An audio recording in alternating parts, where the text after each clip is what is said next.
Welcome to The Comfy Chairs, a podcast from 123 Limited. This is your host, Kate. A large part of the time we spend at work is occupied with talking about other people.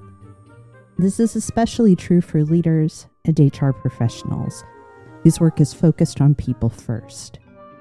And a lot of this talk happens when the subject of conversation isn't in the room. From the first interview until retirement and beyond, going to work means we talk about colleagues and, frankly, being talked about by others.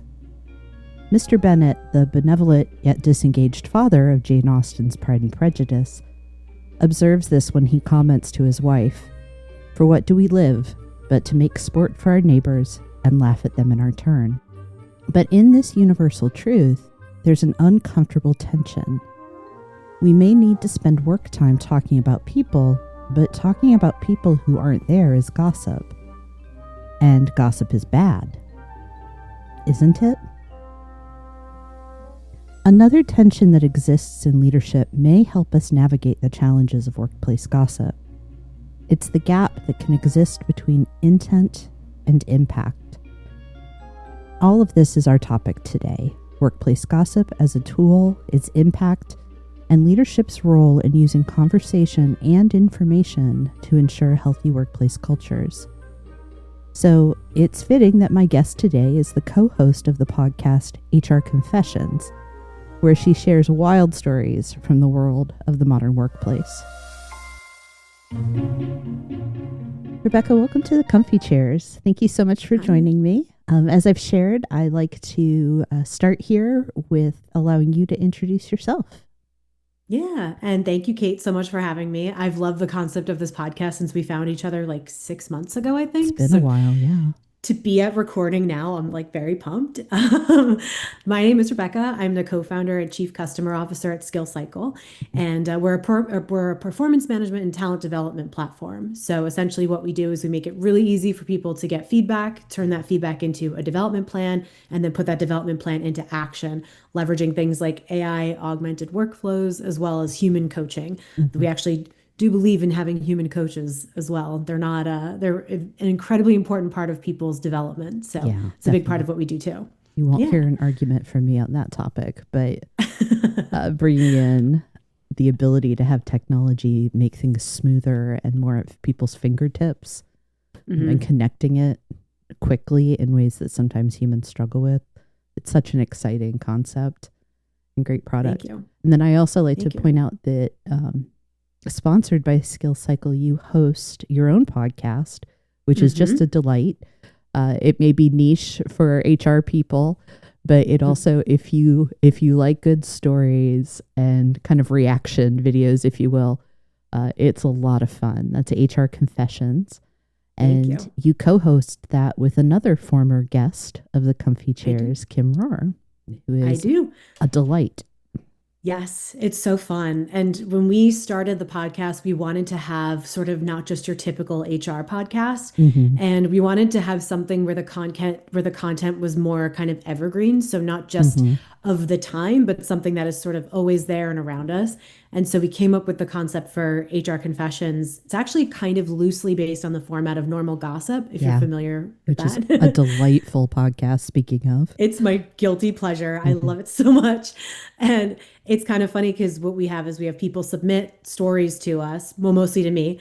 So they'll send us voice notes, DMs, conversations where they tell us these crazy things that happened to them at their company, either as in HR, or if they're just people that experienced weird things at a company. And I turn them into you're in the room where it happens type of narratives and read them for Kim. And now we're actually welcoming guest co-hosts to come into and react and have conversations with us. So wonderful. It is really fun. HR is a wild ride.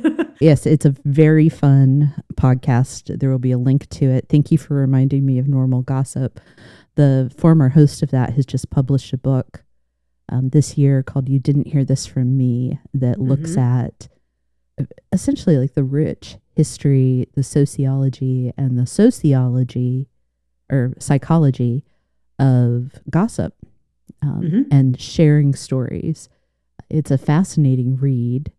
It's just an interesting topic. If you are a storyteller or enjoy stories, if gossip is your guilty pleasure, if gossip is something you think is highly problematic, um, it's a I think it's a good resource for people. So I'll also provide a link to that book too. But I'd like to go ahead and dive into our conversation Yeah, and start with the basics, or really let's just do kind it. of the foundational things.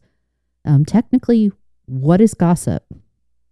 And is it bad or good? Do we know? Yeah.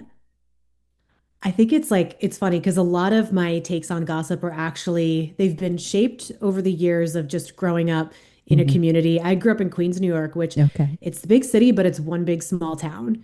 Yeah. Everyone knows your business, everyone knows everything. Hmm. And so I kind of grew up surrounded by it. But a lot of my sort of takes on gossip now are actually formed from the show Normal Gossip and from Kelsey McKinney's Hmm. book, which kind of inspired all of this.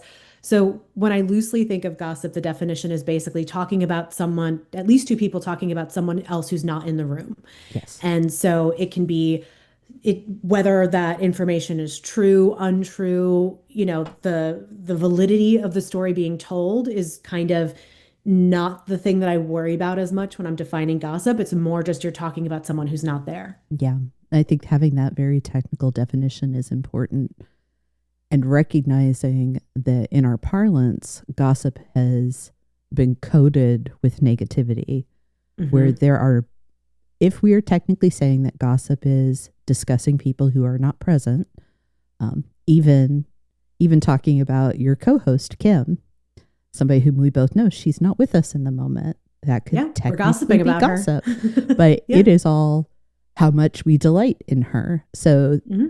I think it's important, as in many things, particularly in leadership in the workplace, to strip away the emotion that we've given to a word or a concept and get really clear on what it really is, because that's going Yeah. to help us decide, is it morally neutral and I need to be clear that my intent and my impact align, or is this really problematic and I need to manage it more closely?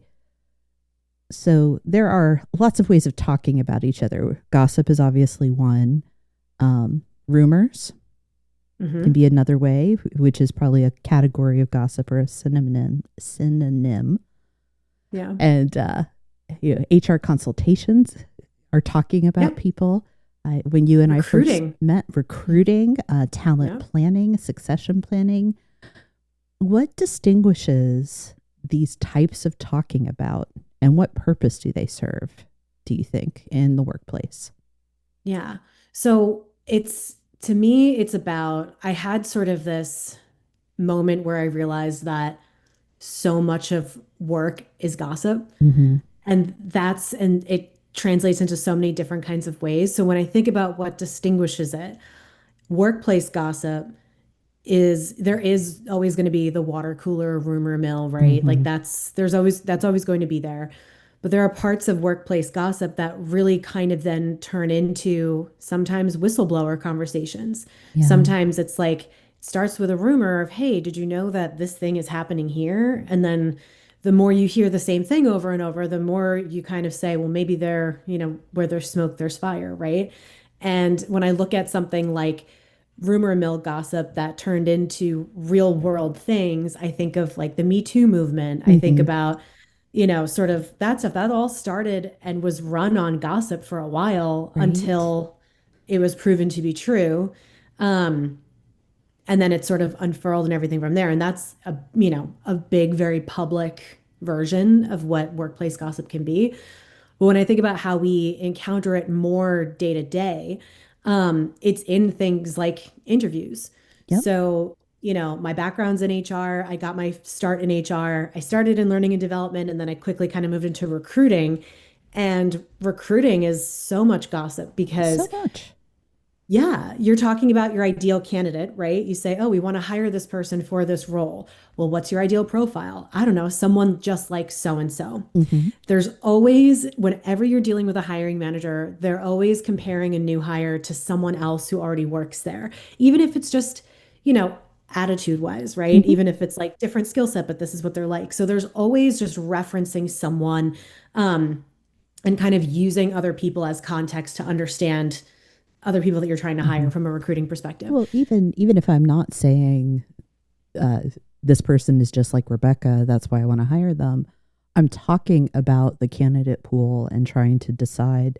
And the best interviewing structures don't happen in a vacuum. So the recruiter and the hiring manager and the appropriate people are having conversations about candidates.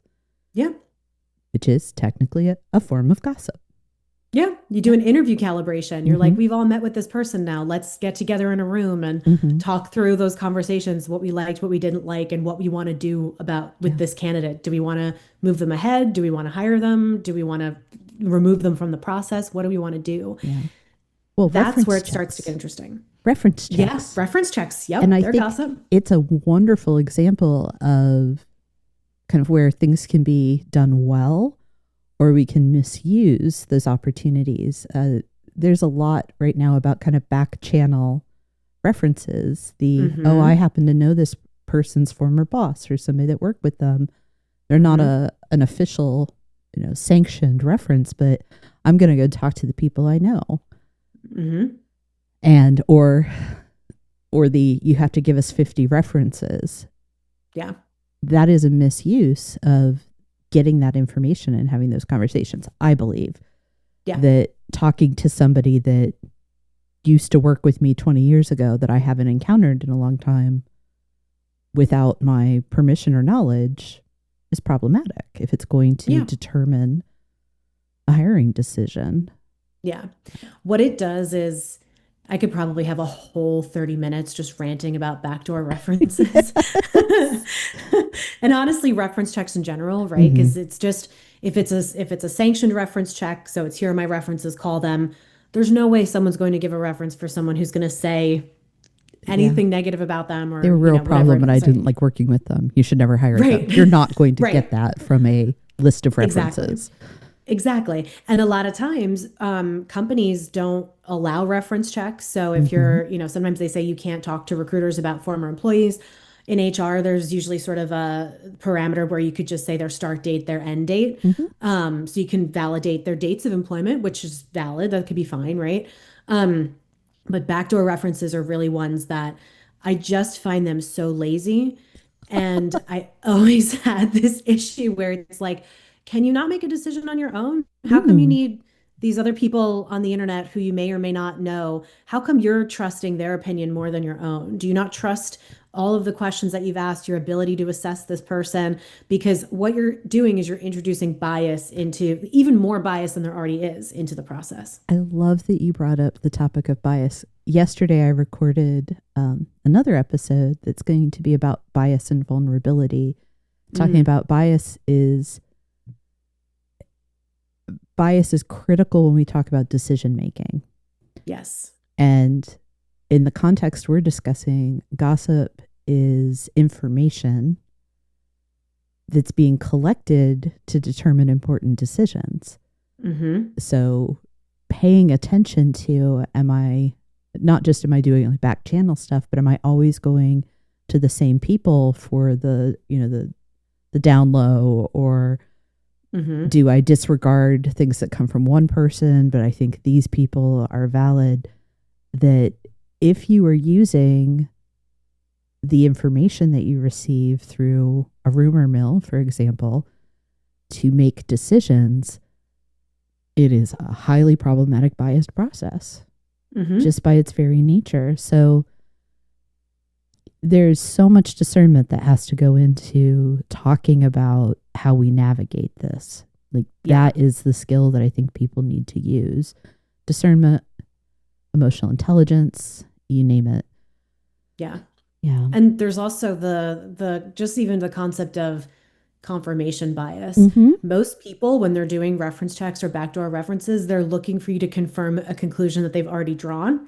Yep. Right, wrong, or indifferent. So they might be like, this person seems extremely qualified, but there's just something about them that I don't like. I want to find out what that is. Yes. So the other thing with backdoor references is it's the mindset and the frame that you line up your questions. So it's just like, it's usually something like, what's the catch with this person? Or is this person really as good as they think that they are, or as good as they've come out to be? So it's kind of why, it's kind of what we think and talk about a lot at SkillCycle is like, how do we almost like embrace the fact that it's going to happen, or just embrace the fact that this is how people operate, because Hmm. this is primal, natural kind of stuff, and then find the opportunity to help guide them to use any of these gossip points as data points, not as decision makers, right? Data Exactly. points that can be validated against actual data, like qualitative data.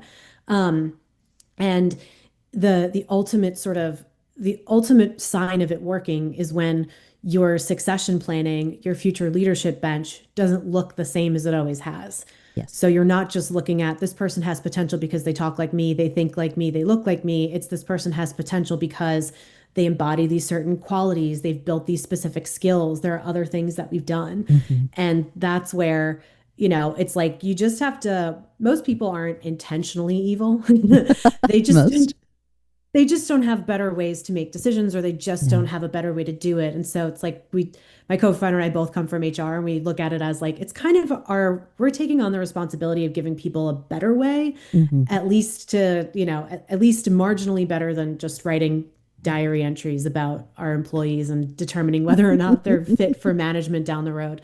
Yes. The talent development space is a place where I think the activity of talking about other people when they're not present is so vital. It's a necessary tool, but it often gets wielded in unfortunate and sometimes even unethical ways. Hmm. Uh, Oh yeah. that's, I think I shared with you, my focus area is in talent and succession planning, that I spent years running talent review sessions. Um, and when I was younger, I had certain opinions, and the older I got and more experienced I got, I had very different opinions about how were we using that information and what were the guardrails we put around how we talked about people, Hmm. which it's a herding cats proposition when you're doing that Yeah. with C-suite folks. But I think it goes to this question of what is in and out of bounds when we're talking about people at work. Is anything? Yeah. And if so, what? Yeah. I mean, when it comes to out of bounds or inbounds, it's not, in my mind, it's not just about the topic, or it's not just Hmm. about the context. It's about who's saying it. Yeah. So it's power dynamics. Power dynamics are the biggest influence in any type of gossip story, because even if we take it outside the workplace, we're just looking at personal gossip, right? It's like, Hmm. who's the person who told this to you? Are they credible? Do we believe them? Who are they to the person that we're talking about? But power dynamics are such an important dynamic within the workforce. So if you're a manager, you're a leader, who you say, or what you say about whom to whom. Hmm. I think my English degree is like twisting itself right now, but I'm what following. you say, Fellow yeah, what you English say to major, I'm certain following. people. But that is what makes a big difference, right? So it's one thing if I'm a director and I go to a Hmm. fellow director and we talk about another director. But if I go to a director and I'm gossiping about my employee, I'm now gossiping about someone who has less power than the two of us do. And even if in that moment it seems completely innocuous, it could be, hey, did you hear that, so and so was out drinking all night last night, and like they're now coming in and giving their biggest presentation to date. Like, if you're saying that, and there's this other person who has sort of some kind of decision making power within the company, you're now you're now possibly tainting that person's reputation within the company, even if at the end of the day it turns out to go completely fine. But then when it comes to having conversations about promotions or succession planning, Yeah. that other director now has something they can hold over that person that can possibly hold them back from getting promoted. They could be like, didn't they show up absolutely hungover on like the biggest presentation day of their career? Instead of promoting them, why don't we promote someone on my team? It's like having like really paying attention to power dynamics, even when it's talking about things that are true, is Hmm. really important. And I'm, I'm always the I'm always the type to say that your circle, your professional circle within your organization, like within your company, gets smaller the higher up you get. Yes. So C-suite within C-suite, C-suite to C-suite gossip among C-suite, that's one thing, right?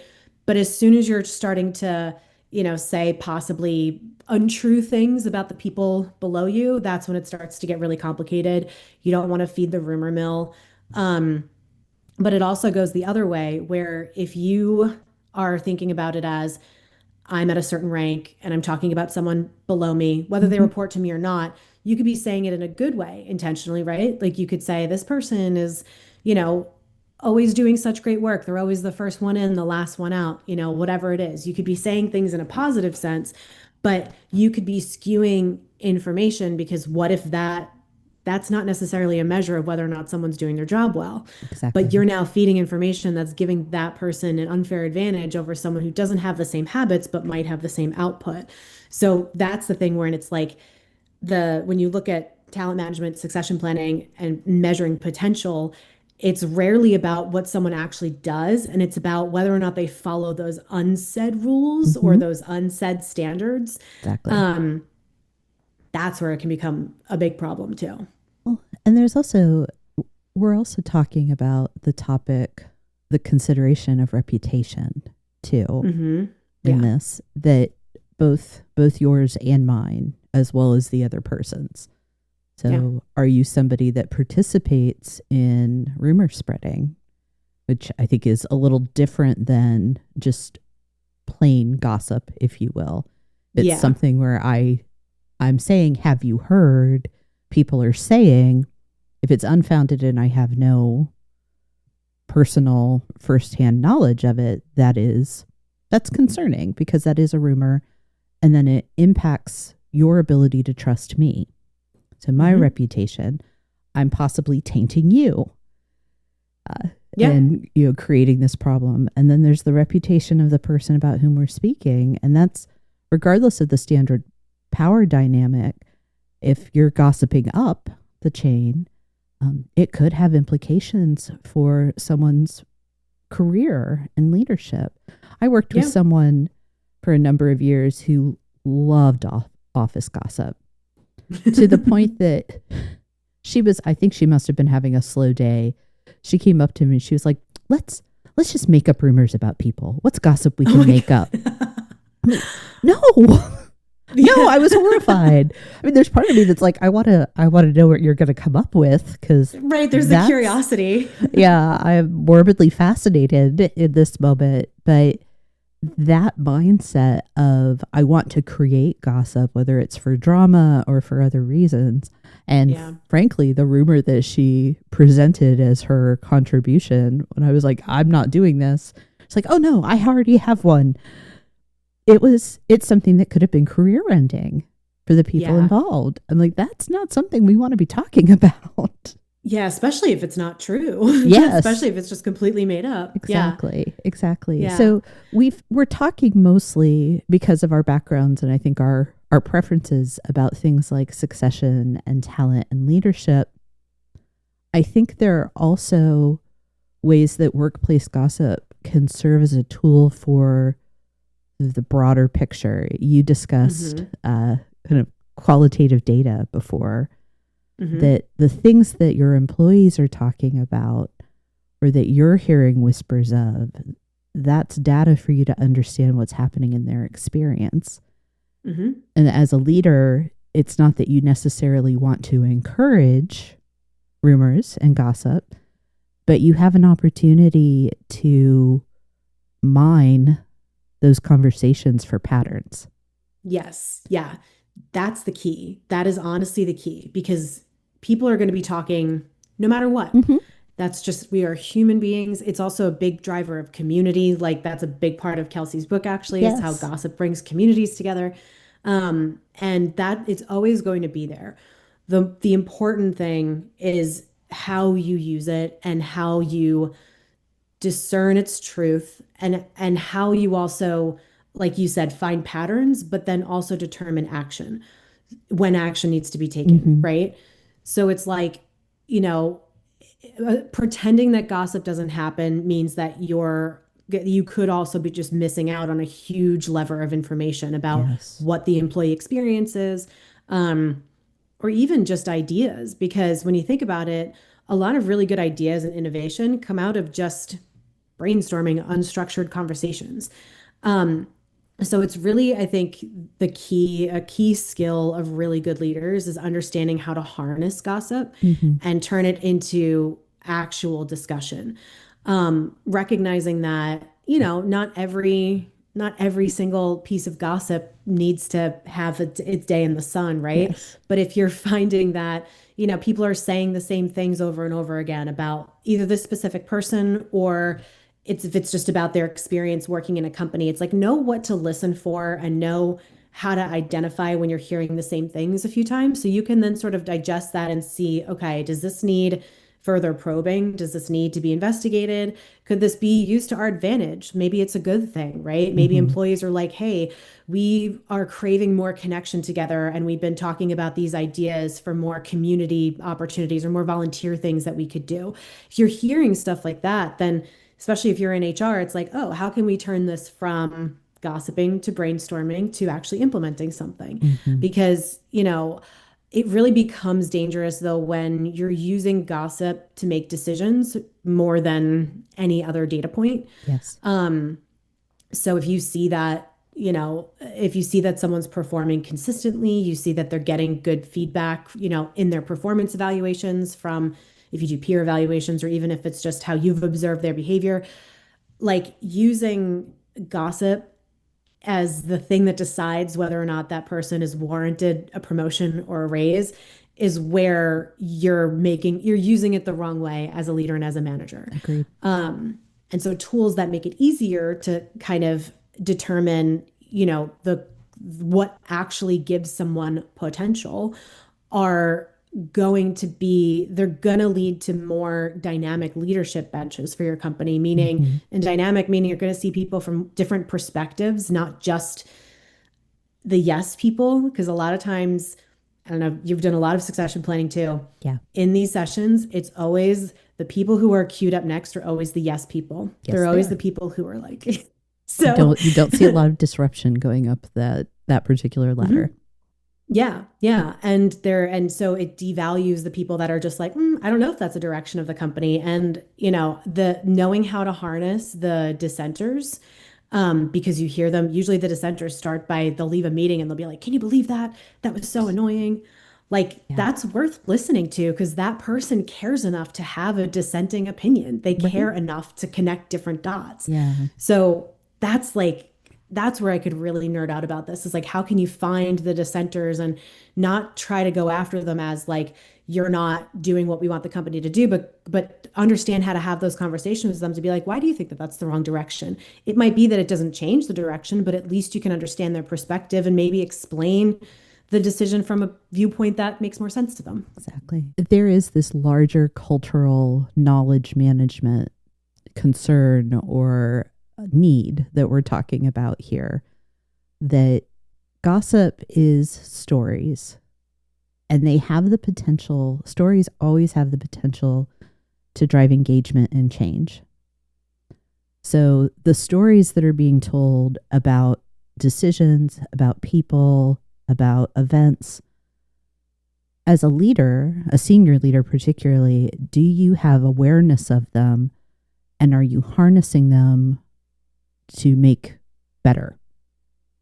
Whether it's better decisions, a better experience, a better culture. Mm-hmm. I think that's where that opportunity is, and that you're not using them, as you've pointed out, necessarily in the space of people decisions, like individual people decisions should not come on those stories. But if we're not paying attention to the gossip, you can let problems persist, quality can be impacted, you can lose knowledge as a result. The gossip about the person that recently retired who was the in-house expert. Those stories let you know this is how we've done this successfully for years, for decades.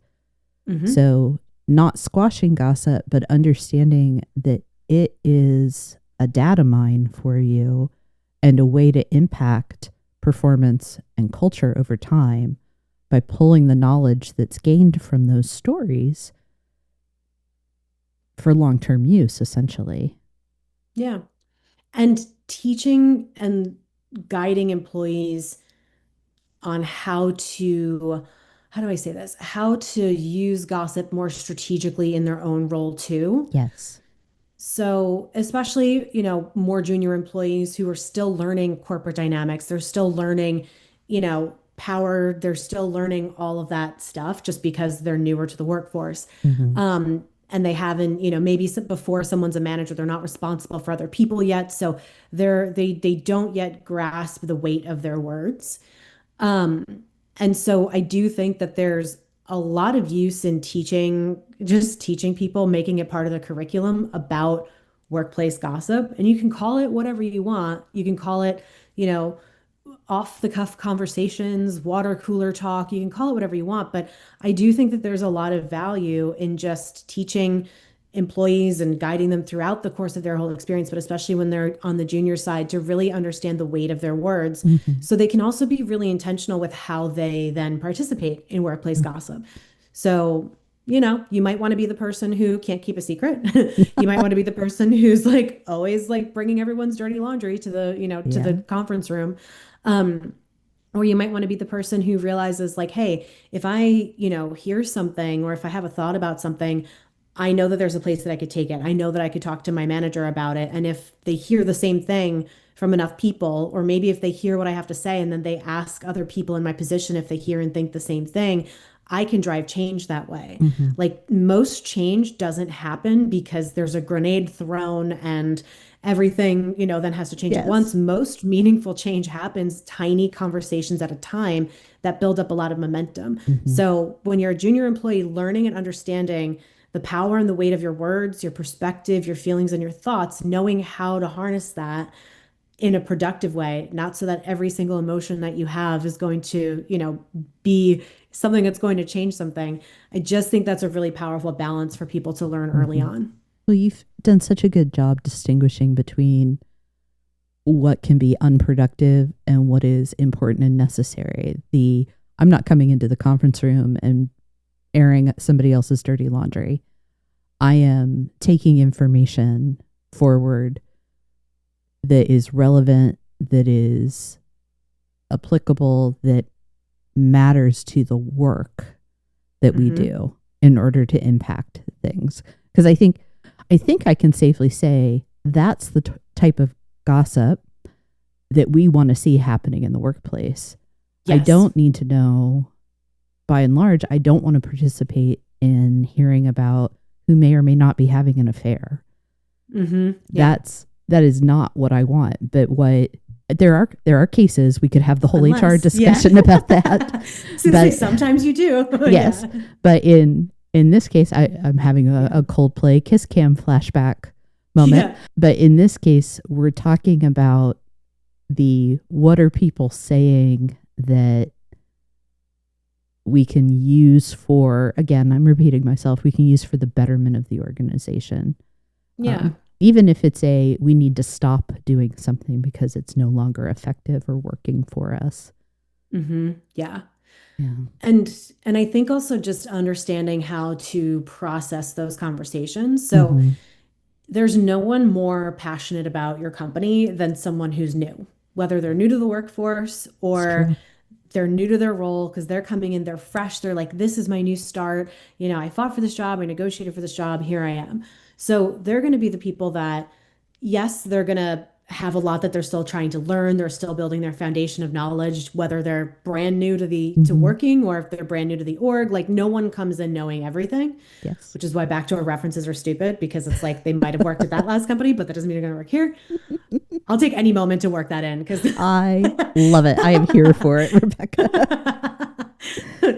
but like, you're never going to meet someone at that time where they have like more enthusiasm, and you almost have to just embrace how little they know in that moment Yes. and let them help them sort of channel their feelings, their initial thoughts as they're learning something. Like, what about this process is really interesting to you? What about this process feels really stupid to you? What about our message is something that is really resonating with you? Mm-hmm. And giving people space, because if you have an emotional reaction to it or some sort of connection to it, that means something about it is either really working or really not working. And this is a person who isn't yet maybe indoctrinated into the way things have always been. It's someone who's not afraid of changing something because of the work that it'll take to do it.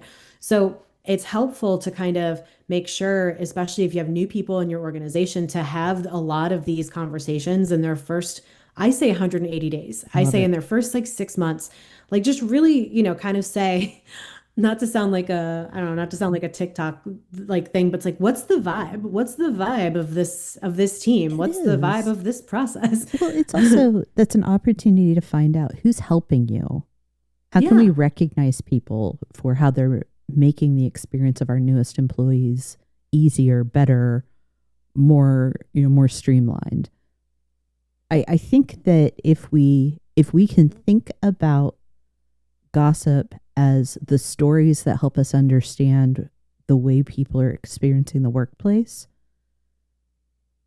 whether that's relational dynamics, broken processes, opportunities for recognition, it puts a lens on it where it becomes powerful.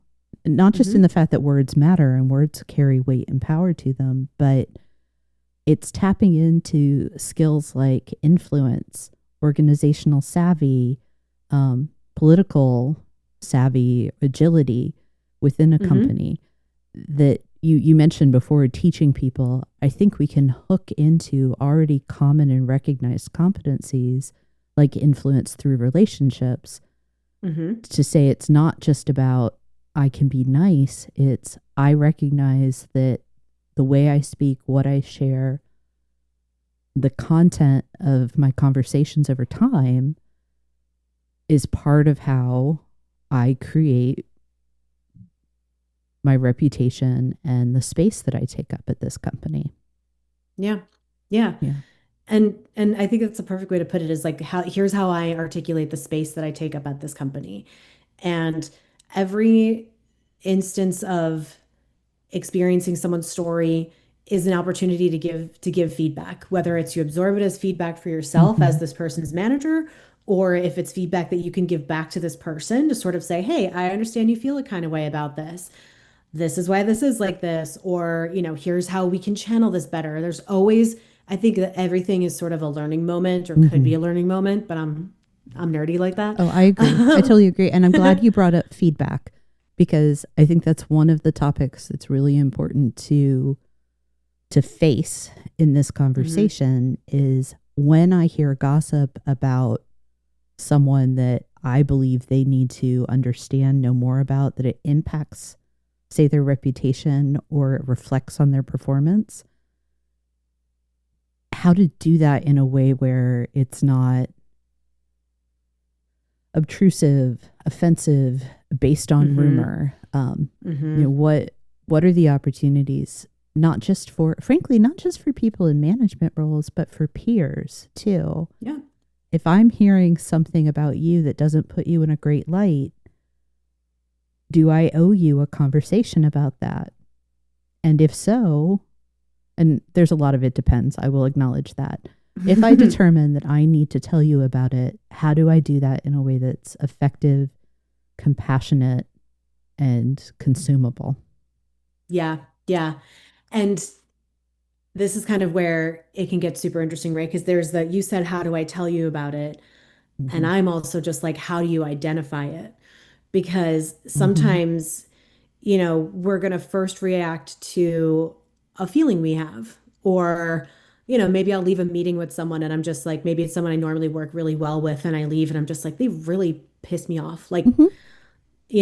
and it almost, it almost makes you have to kind of think about like, okay, let me identify, is this a feedback point for me? Is it a feedback point for them? Did they piss me off because they didn't tell me what I want to hear and they always do? And now they're giving me a differing opinion.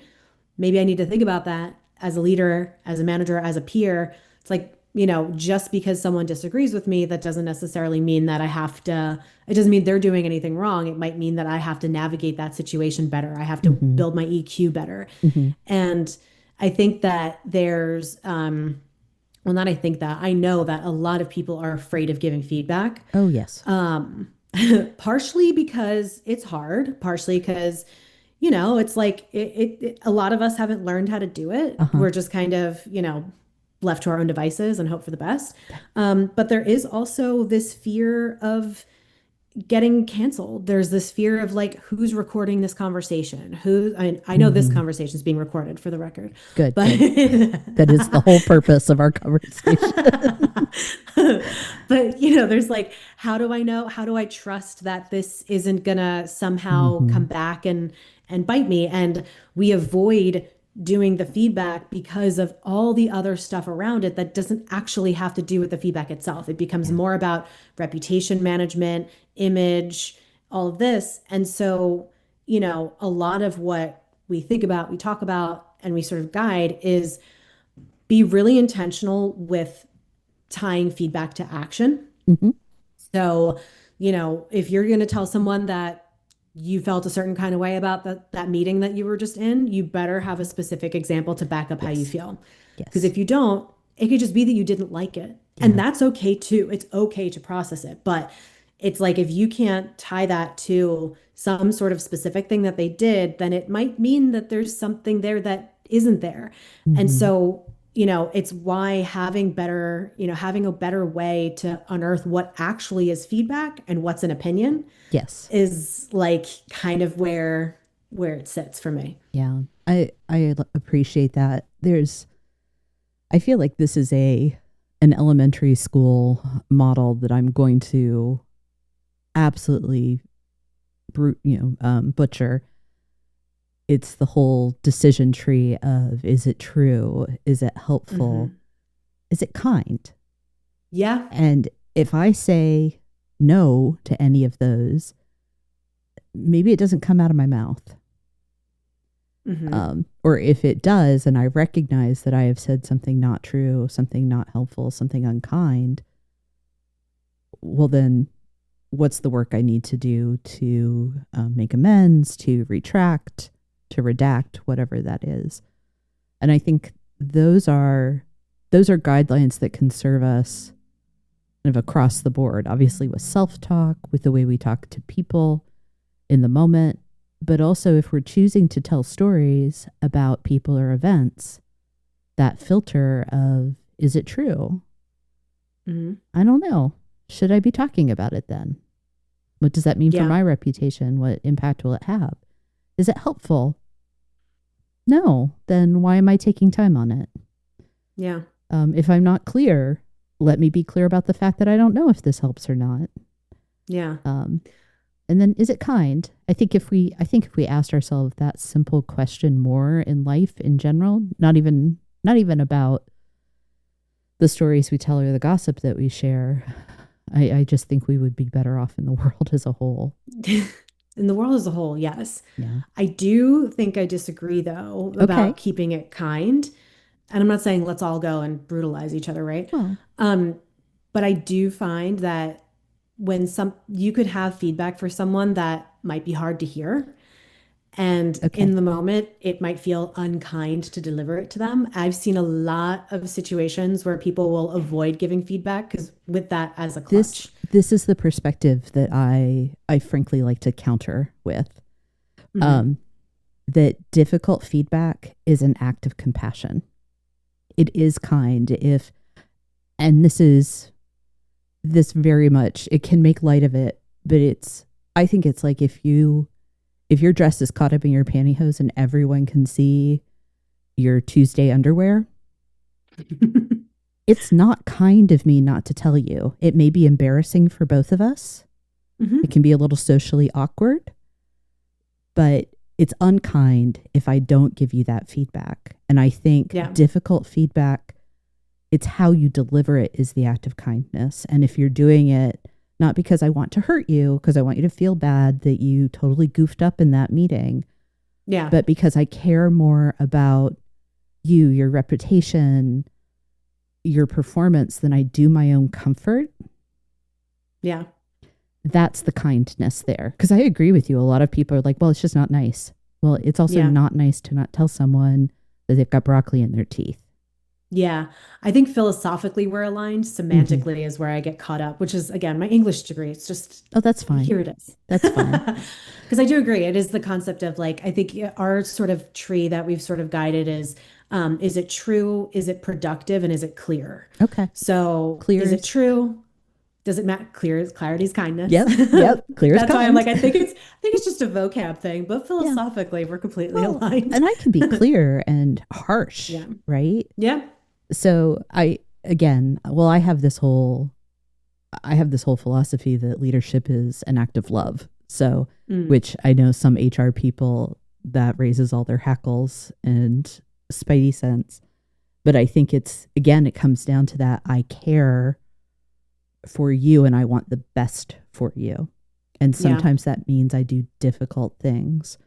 And I think in the space of talking about what gossip can do for us and versus the harm that it can cause, if we choose not to step into those difficult moments of either, hey, Kate, maybe this isn't a story you should be sharing Yeah. because it reflects poorly on you or you don't know if it's true. Well, that's an act of care for me to confront that. Or if it's, Yeah. hey, Rebecca, this isn't comfortable. I don't know if you've heard about this, but I've heard a couple of people mention a mistake that you made in public. Hmm. Um, I don't want to tell you I'm gossiping about you, but I want you to be aware of what's been said. Yeah. And there are different ways to go about doing that. But you're Yeah. right. In those moments of feedback, we have amygdala responses. We don't want to create a sense of threat because then we feel threatened. We are driven Yep. more by fear than we are by, our better selves or our prefrontal cortex. Yeah. Yeah, this is probably a whole topic that we could go down to. I don't know if you're aware, but your co-host and I are co-authoring a feedback guide right now. Oh, I know. So, Yeah. good. Hooray. Yeah. So it's, that is another topic. And I think Yeah. feedback and gossip are kind of, they're next door neighbors in a lot of ways. They are. Yeah. Yeah. Especially when it's feedback about someone who's not in the room, Yes. which happens sometimes just naturally, right? So again, we talked about interviews and obviously you're Mhm. going to be debriefing about a candidate. They're not going to be in the room in that moment. But sometimes there's also, I don't know how many times I've had this situation at work where it's just like I've had an employee come up to me and say, I'm like, I need to tell this person that I'm having a hard time working with them, or Mhm. I need to tell so and so that I thought that their presentation was more confusing and it just led to more questions than answers. Mhm. How do I go about that conversation? So we in HR kind of have like this blessing slash maybe curse of sort of being the feedback orchestrators of Exactly. a lot within a company. Mhm. Um, and it's kind of just helping people to remove their own ego from the conversation. Mhm. And I don't mean ego in like a big headed way. I just mean in a true self-preservation way, because most of the times that people are hesitant to give feedback, unless it's just great job on everything, you're the best, is because they're worried about ruining their relationship with that person. Mhm. But that person very rarely actually receives it that way. So, yes, there's always going to be people that are like, I can't believe you don't think I walk on water. Like that's just humans. They're always going to exist. But most of the times the hesitation to give clear, direct, kind feedback, constructive feedback is because of the person. It's more about the person trying to give it than it is about the person receiving it. And so what we try to do a lot from a coaching perspective and just from a reframe perspective is give this feedback or frame this feedback as if it's not you giving it to them, Mm. as if it's Mhm. not just have like an out of body experience about it and then reinsert yourself back Mm. into the conversation because sometimes it just helps because then if you remove your own ego from the conversation, you're less afraid. You're less Mhm. worried that this person's going to think that you hate them, right? Yeah. I actually love that coaching because I think it's in some ways it's a very easy handle to grasp. I talk about no interpretation, uh, pay attention. Like if you're using a lot of adjectives or adverbs or always, never, chances are you're interpreting what's happening. And Yes. this is that just a little bit older than you, so I think of my Nick at Night reruns of Dragnet, like Yep. Joe Friday. Oh, I watch those. Oh, good. Joe Friday, just Yep. the facts, ma'am. That's what your feedback should start with, that you need to connect it to what is the business impact. Why am I telling you this in this context? But, let me take my ego out of it. Let me report on kind of that third person arm's length, not non-emotional, that's not quite the right way, but essentially I take my heart out of it so that I can be objective with and for you, and then we can step into it together, insert myself back into the scene. Love that language too, Rebecca. Yeah, thank you. Yeah. It helps because it's just sometimes it's like it really can have the opposite effect too, where you realize like if I take myself out of it, maybe there really isn't feedback to give. Right. Maybe there's just I didn't like it and I just have to deal with that. Because that's also a thing. Yeah, and it's what you said before too. Sometimes it's okay that you don't like it, and maybe if it's a pattern, those are the things that you can address, but you don't make it a I feel bad, so you need to change conversation. Yes, yeah. Exactly. Yeah.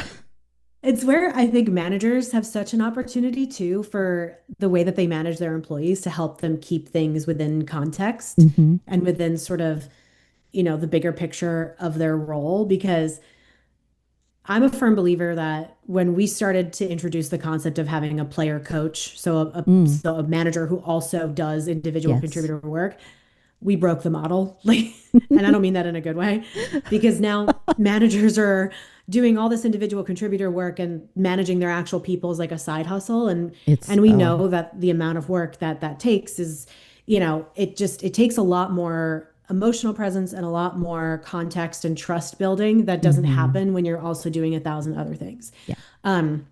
But I'll put that conversation over here in the corner for now. But next year. Happened, yeah, next year could be like a whole thing. But when you are managing an employee, especially again, I think that I skew a lot towards managers who are managing individual contributors, because we coach a lot of them. So we get their because they're the prime community for folks that need help. So a lot of, what we hear is about having to explain their direct report's job to them, not in a task way, but in a, here's why your role matters. Here's how this lines up to, the bigger goal, or at least the departmental goal, right? So if you're a sales manager that manages 10 salespeople and you're, on each person to make sure they hit their quota, that's going to either be a really highly individualized team where everybody's running towards their own quota and don't care, or you can frame those conversations as this is our team goal. This is what you contribute to that goal. If you're having a hard time working with a peer because they're involved on this with you, the team goal is the context from which your feedback starts. Yes. So it's like keeping conversations in like, what is it all for? It might mean that most days are going to be tough. It might mean that most days, you're going to be dealing with more things you don't like than things that you do like. It's why we get paid. It's why it's work. It's a job. It's just part of it. Work is work. Work is work. But if you can keep like the bigger picture part in mind and just where on the team this is coming from, you find that you're actually able to give and to get more productive feedback because it has context. Feedback without context is gossip and an opinion. But I love if it. It has context, it's a thing. that is such a beautiful way to kind of bring those two topics together, and put a little bow on it.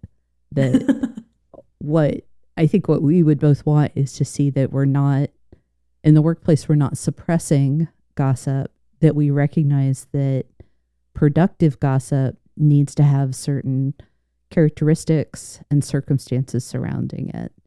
And that everyone plays a role in ensuring that those exist. Yeah. Wonderful. Yeah. I love that. Feedback without context is gossip. Yeah. It's beautiful. It's absolutely beautiful. It's the tagline now. It is. It is. Yeah. We should co-opt that somehow. Yeah. All right. Well, I am paying attention to the time and we're right at the top of the hour. And I know that you've got many things going on. So I just like to end, are there any kind of takeaways or either from the conversation or something that you'd want to share about work that you have going on right now. Yeah, I appreciate the question, and I appreciate you having me here too. I know that I could go for so much longer because I love these topics and I love these things. Um, I think that the key is like from a major takeaway, if you're listening to this, it's really kind of think about your role in harnessing gossip within your organization and turning it into something productive. Mm-hmm. And not pretending that it doesn't exist and not avoiding it, because it can be really easy to just kind of bury our heads in the sand and Mm-hmm. kind of be like, this isn't a thing that I don't, this isn't a thing that I need to worry about. But if people don't have a way to understand how to use gossip or how to use these different things that they might be hearing and understanding, then they're gonna go rogue. Um, so frameworks, just acknowledging the reality of just like being human is really important. I'll also say that there's been a rise in gossip within organizations because of people working remotely, Mm-hmm. where we almost have these weird, like almost like parasocial relationships with each other because we might not know each Yes. other in real life, quote unquote real life. And so what it's done is there's all kinds of engagement survey articles, data that you can read from 1,000 different things, but it has led to this like lack of engagement because people feel disconnected. So if you can understand how to harness gossip as a community asset in a productive way, then that's kind of a good place to start to kind of think about how to unify your culture. Gossip really kind of can be the connective tissue that Mm-hmm. brings your people together when it's harnessed and used the right way. And it's that part that it's hard because it's going to be different for every company. There's not one way to do it. But again, it all kind of starts with just giving people really good context for what they can be reacting to, how they can be reacting to it. And just know and understand that people have a lot of feelings and they're used to expressing those feelings freely. And so it is kind of on this like generation of leadership in HR to know how to use that productively so Mm-hmm. that we can continue to grow functional organizations and develop future or people and future leaders for every Exactly. company. Gossip can become the source of data for your employee Hmm. experience. It becomes your corporate stories that connect people. It has the potential to. And it has a part to play in how we engage with, provide feedback, and have the relationships that create better results. Yeah, Yeah. exactly. Very well said. Oh, thank you. Thank you. Rebecca, thank you again. I appreciate your time. Thank you, Kate. Thank you. Thank you for joining me today. If this conversation sparked something useful, please follow the comfy chairs and leave a review. Those small actions help more people find the show. Got a leadership question you'd like featured in a future Comfy HQ episode? Please send it my way. I'd love to hear what's on your mind.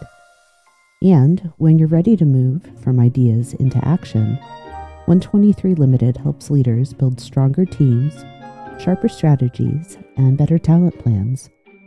Learn more at 123limited.com. That's ONE23LTD.com. Thanks for listening.